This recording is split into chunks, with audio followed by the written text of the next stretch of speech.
નમસ્કાર સ્ટુડન્ટ્સ, જોઈએ આજે આપણે energy stored in a capacitor એટલે કે કેપેસિટરમાં સંગ્રહિત ઉર્જા.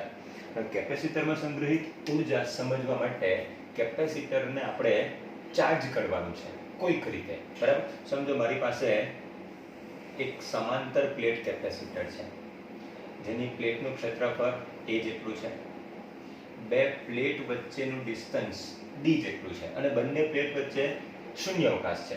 તો આપેલ સમાંતર પ્લેટ કેપેસિટરનું કેપેસિટન્સ C બરાબર એપ્સિલોન 0 A/d, જે માત્ર એના પરિમાણ પર આધાર રાખશે. આના પર કેટલો ચાર્જ છે, એને બે પ્લેટ વચ્ચે પોટેન્શિયલ ડિફરન્સ કેટલું છે, એની સાથે કંઈ લાગતું વળગતું નથી. એટલે કે C બરાબર એપ્સિલોન 0 A/d જેટલું આ એક કેપેસિટન્સ વાળું કેપેસિટર છે. હવે માનો કે શરૂઆતમાં આના પર એટલે કેપેસિટર ફૂલ્લી ડિસ્ચાર્જ છે, એના પર કોઈ પ્રકારનો વીજભાર નથી, એટલે કેપેસિટર પરનો પ્રારંભનો વીજભાર 0 છે અને ત્યાંથી મારે કેપેસિટરનો ચાર્જ Q જેટલો કરવો છે. એટલે કેપેસિટરને મારે Q વીજભારથી ચાર્જ કરવું છે. હવે આપણને ખ્યાલ છે કે કેપેસિટરની એક પ્લેટ જો ધન સ્થિતિમાન હોય તો એના પરની પૃષ્ઠ ઘનતા પ્લસ સિગ્મા લખીશું, જ્યારે બીજા પરની પૃષ્ઠ ઘનતા માઇનસ સિગ્મા, કેમ કે આ પ્લેટ પર જમા થશે પ્લસ Q જેટલો ચાર્જ અને આ પ્લેટ પર જમા થશે માઇનસ Q જેટલો ચાર્જ. જો પ્લેટનું ક્ષેત્રફળ a જેટલું હોય તો Q/A = સિગ્મા, તો અહીં પણ Q/A = સિગ્મા, બરાબર. એ આપણને ખ્યાલ છે.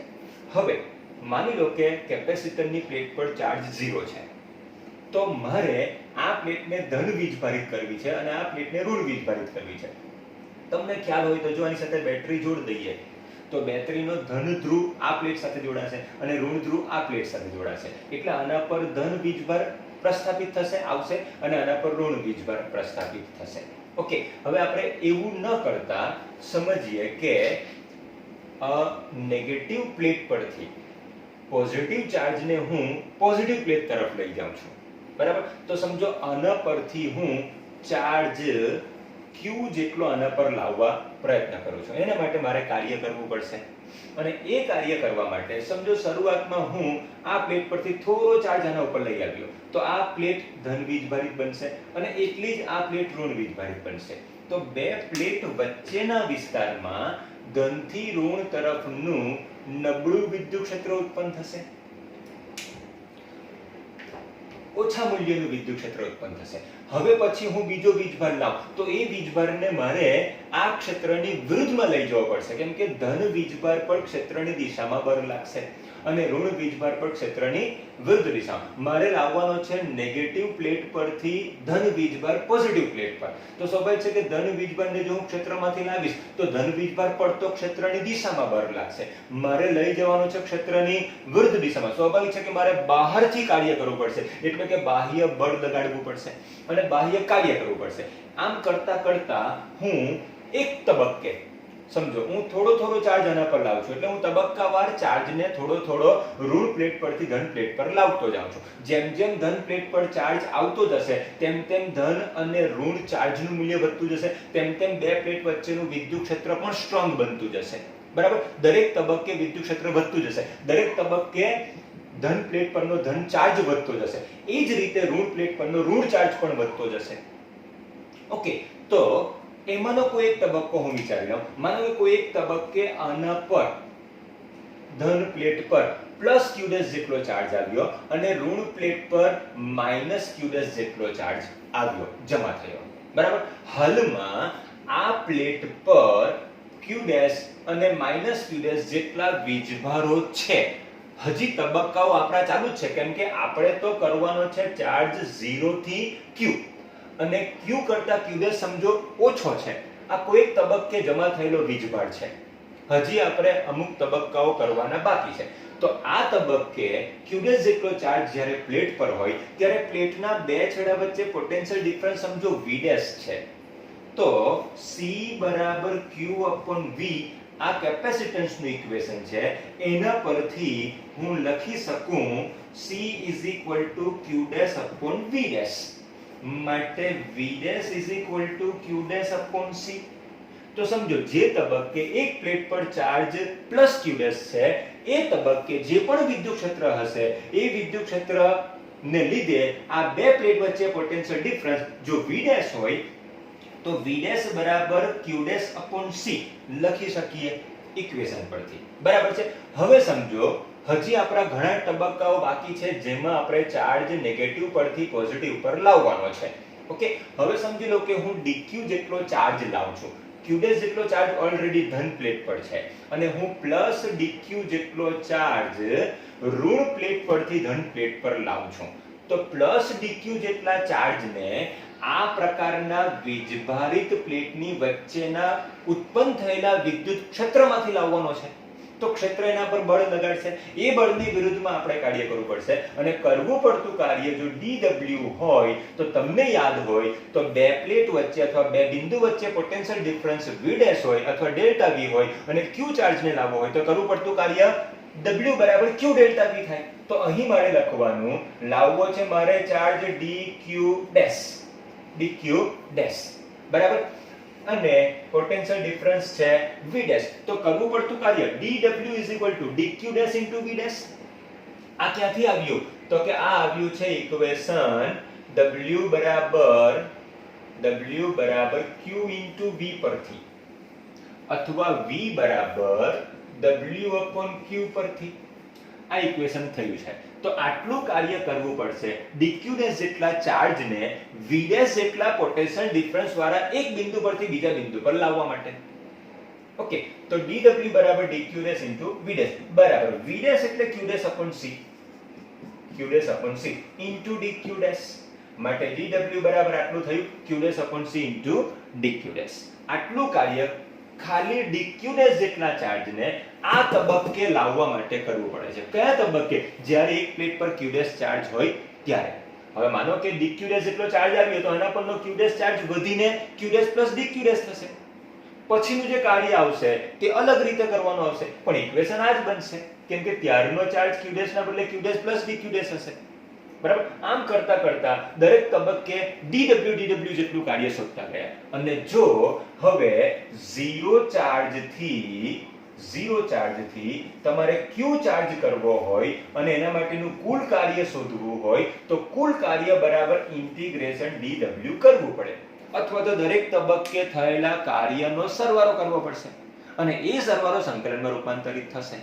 એના માટેની બે શરત આપણને ખ્યાલ જ છે કે એક તો જે વીજભારના આપણે નાના ખંડો બનાવ્યા છે એ વીજભારનું મૂલ્ય અતિ સૂક્ષ્મ હોવું જોઈએ એટલે dq' અતિ સૂક્ષ્મ છે અને 0 થી લઈને q સુધીમાં dq' આવતા જ જશે અને એ સતત રીતે 0 થી q સુધીનો વીજભાર ઉત્પન્ન કરશે. તો સ્વાભાવિક છે કે પેલી બંને શરતનું પાલન થાય છે કે ખંડ અતિ સૂક્ષ્મ અને સતત છે.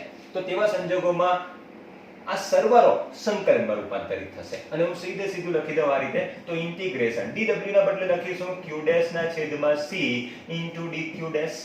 હવે q' શું છે? તો કે q' એ પ્લેટ પર આવતો વીજભાર છે અને પ્લેટ પર જમા થતો કુલ વીજભાર છે. પહેલા પ્લેટ પર વીજભાર કેટલો હતો? 0 અને અંતે કેટલો કરવાનો છે? q. તો લિમિટ આવશે 0 થી q બરાબર. c એટલે કેપેસિટન્સ છે. હવે જરા ધ્યાન કરો, શું c કોન્સ્ટન્ટ છે કે c પણ ચાર્જ વધશે તેમ વધ્યા કરશે? c કોન્સ્ટન્ટ છે એટલા માટે કે c આધાર રાખે છે એના પરિમાણ પર. c બરાબર ε0a/d. નથી પ્લેટનું ક્ષેત્રફળ એ બદલાતું, નથી બે પ્લેટ વચ્ચેનું ડિસ્ટન્સ બદલાતું કે નથી પ્લેટની અંદરનું માધ્યમ બદલાતું. ઓકે, તો c બરાબર ε0a/d એ ફિક્સ છે, કોન્સ્ટન્ટ છે માટે હું 1/c બહાર લઈ લઉં. ઇન્ટિગ્રેશન q'² અને લિમિટ આવશે 0 થી q બરાબર બનશે. પહેલા મૂકી અપર લિમિટ માઈનસ અને લોઅર લિમિટ. લોઅર લિમિટ તો 0 છે તો આવશે q²/2c.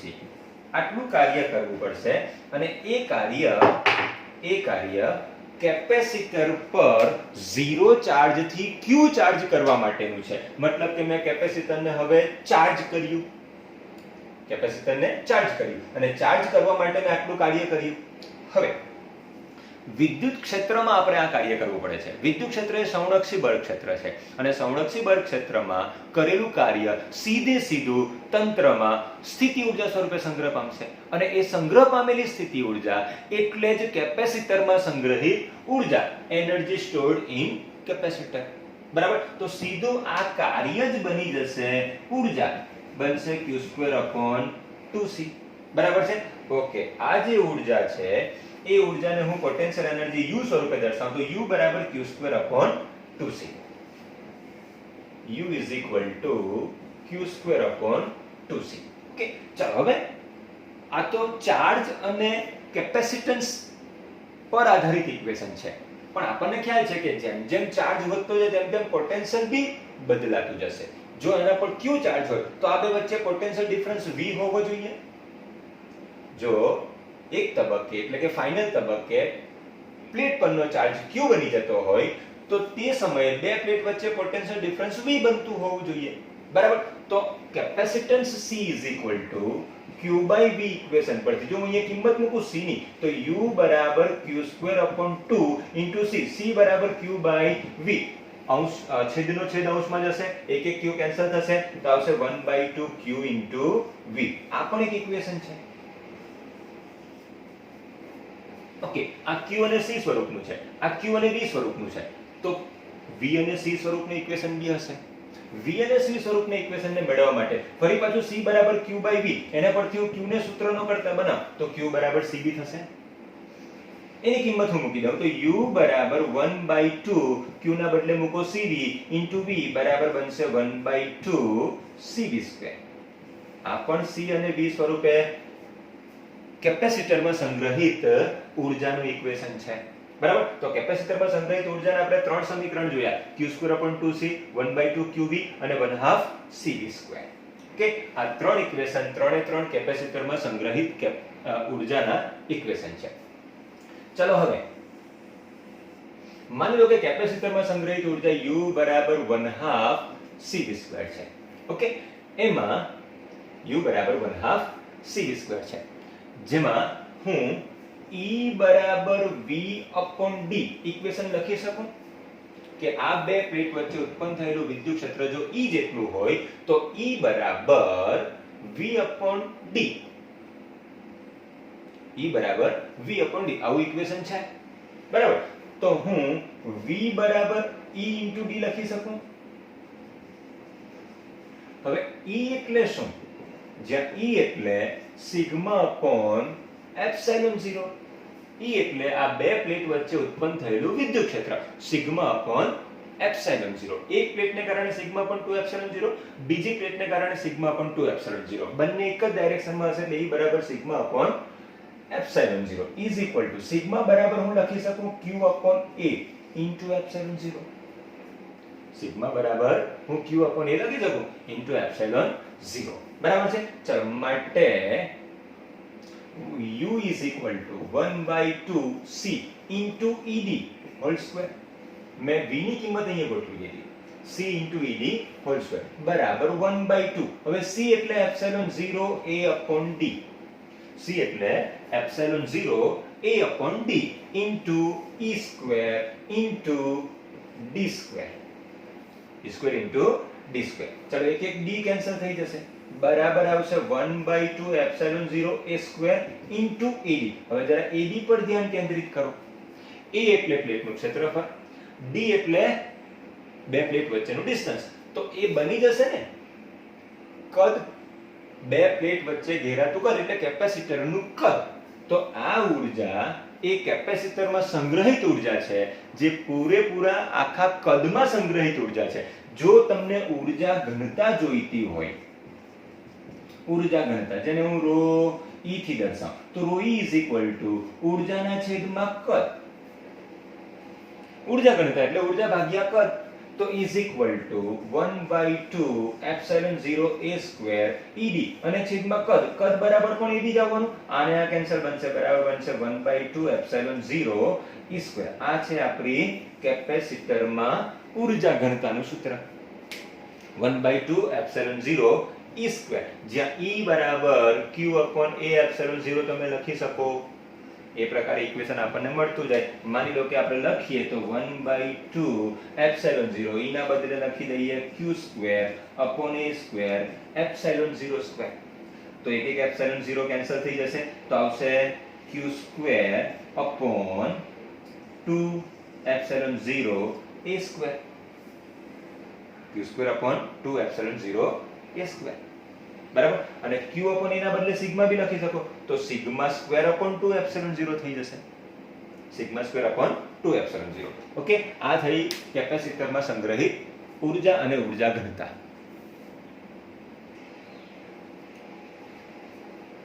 ઓકે, જોઈએ કેપેસિટરમાં સંગ્રહિત ઊર્જા પર આધારિત એક ઇલુસ્ટ્રેશન 2.10.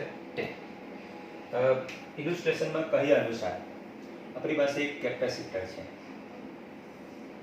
અને એ કેપેસિટર કે જેનું કેપેસિટન્સ 900 પિકોફેરાડ 900 પિકોફેરાડ જેટલું છે અને એને 100 વોલ્ટની બેટરી સાથે વડે ચાર્જ કરવામાં આવે છે. બેટરી જેનું પોટેન્શિયલ ડિફરન્સ છે 100 વોલ્ટ. બરાબર.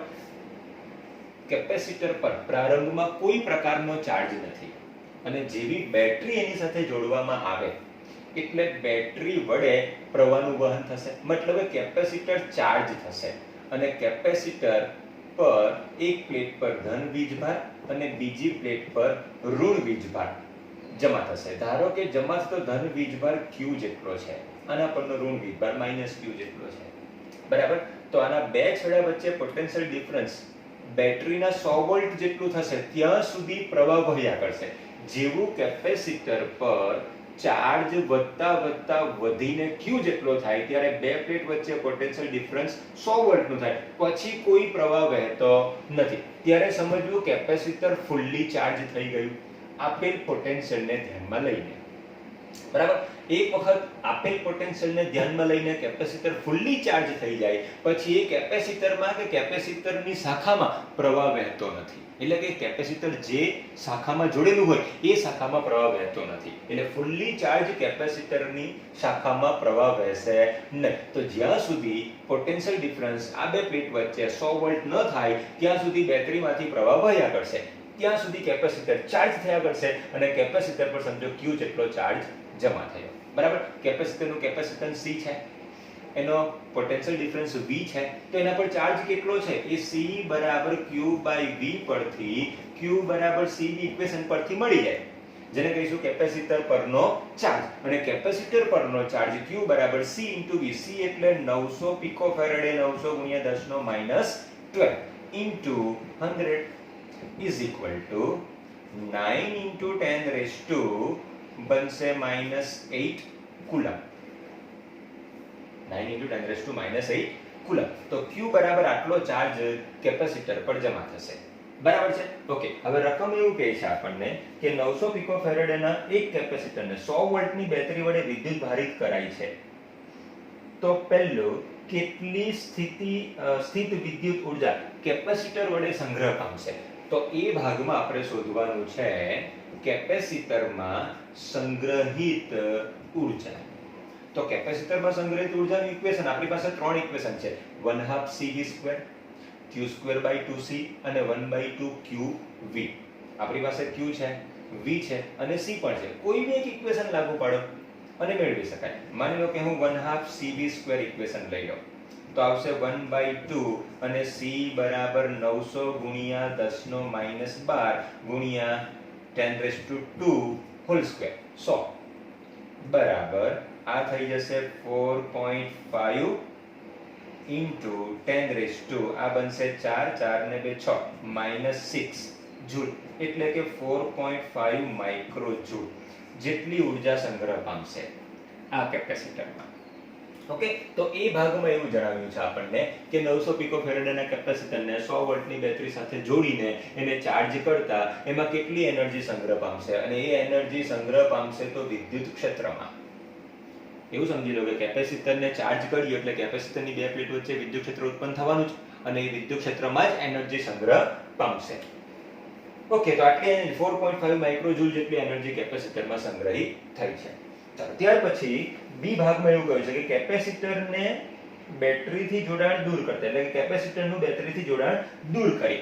એટલે હવે સમજો, એકવાર કેપેસિટરને આપણે ચાર્જ કરી લીધું અને પછી એને બેટરીથી છૂટું કરી લીધું. બેટરીથી છૂટું કરી એટલે પોટેન્શિયલ ડિફરન્સ જે 100 વોલ્ટ બેટરીનો હતો એ નીકળી ગયો, પણ કેપેસિટરની બે પ્લેટ વચ્ચે તો પોટેન્શિયલ ડિફરન્સ રહેવાનો જ ને, કેમ કે કેપેસિટર હવે સોર્સ તરીકે વર્તે. કેપેસિટર પાસે ઉર્જા છે અને એ ઉર્જા કેપેસિટરમાં સંગ્રહ પામેલી છે. આના પર પ્લસ ક્યુ માઈનસ ક્યુ અને બે વચ્ચે જે વિદ્યુત ક્ષેત્ર ઉત્પન્ન થવાનું એમાં એનર્જી આટલી સ્ટોર થયેલી છે. આ એ જ કેપેસિટર છે જેનું કેપેસિટન્સ 900 પિકોફેરેડે છે, જેના બે છેડા વચ્ચે હાલમાં પોટેન્શિયલ ડિફરન્સ 100 વોલ્ટ છે જ.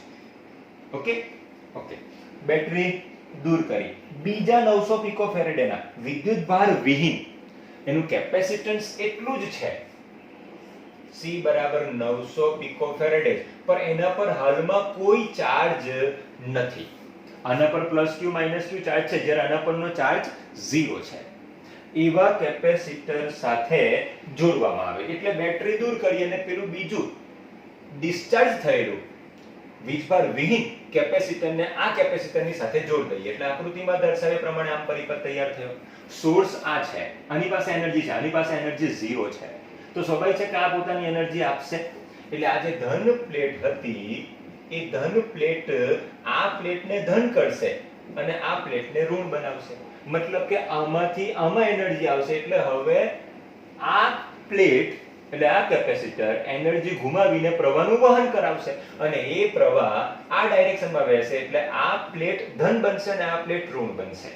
હવે ક્યાં સુધી આ પ્રવાહનું વહન ચાલ્યા કરશે? જરા ધ્યાન કરો, આના પરનો ક્યુ ચાર્જ હવે ઘટતો જશે, કેમ કે પ્રવાહ વહેશે એટલે ચાર્જ જવાનો અને ચાર્જ ઘટશે.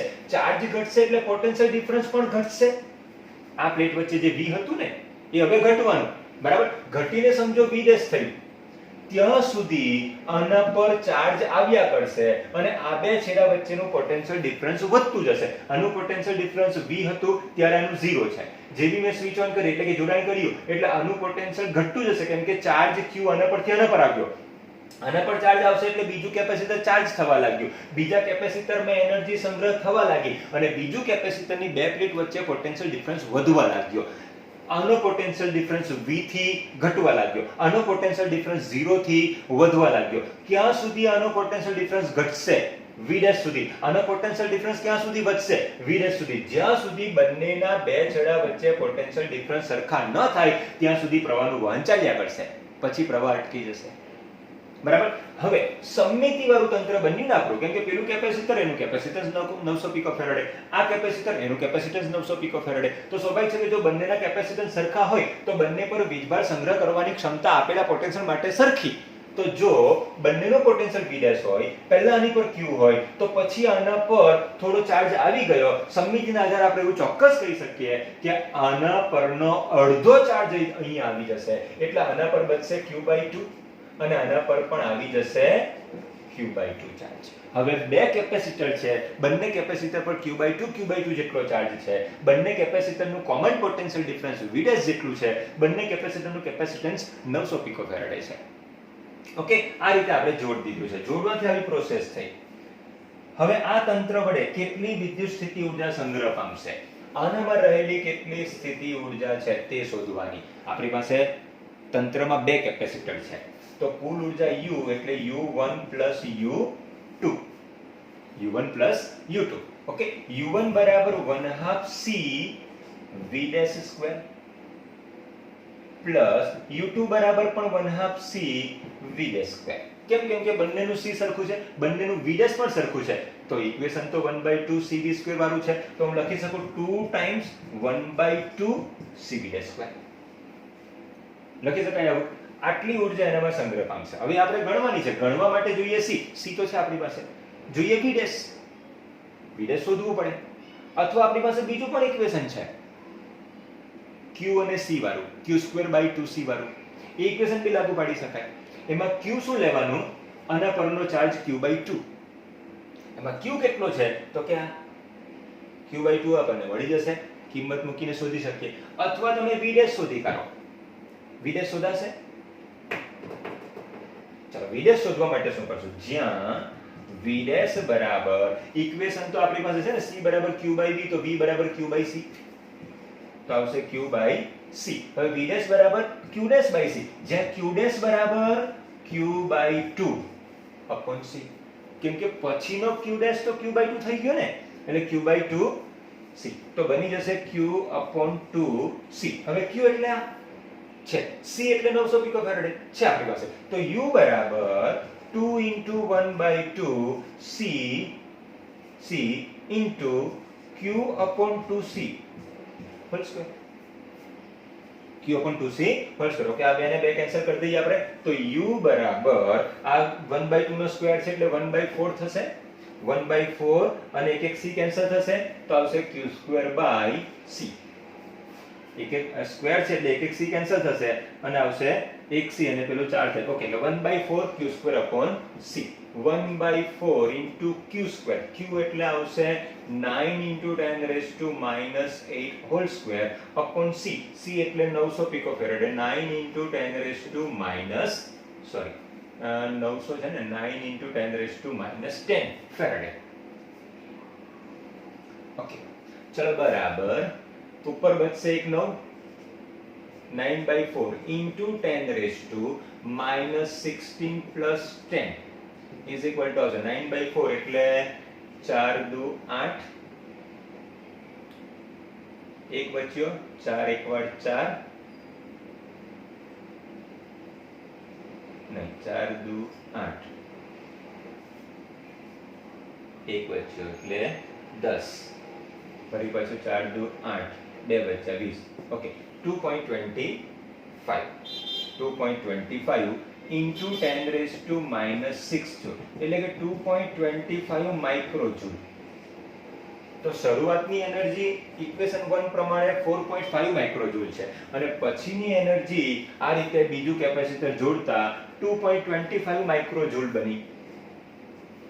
2.25 માઇક્રોજૂલ બની. તો આના કરતા તો લગભગ અડધી જ છે. હા, આના કરતા અડધી છે. ઓકે, તો બાકીની અડધી એનર્જી ગઈ ક્યાં?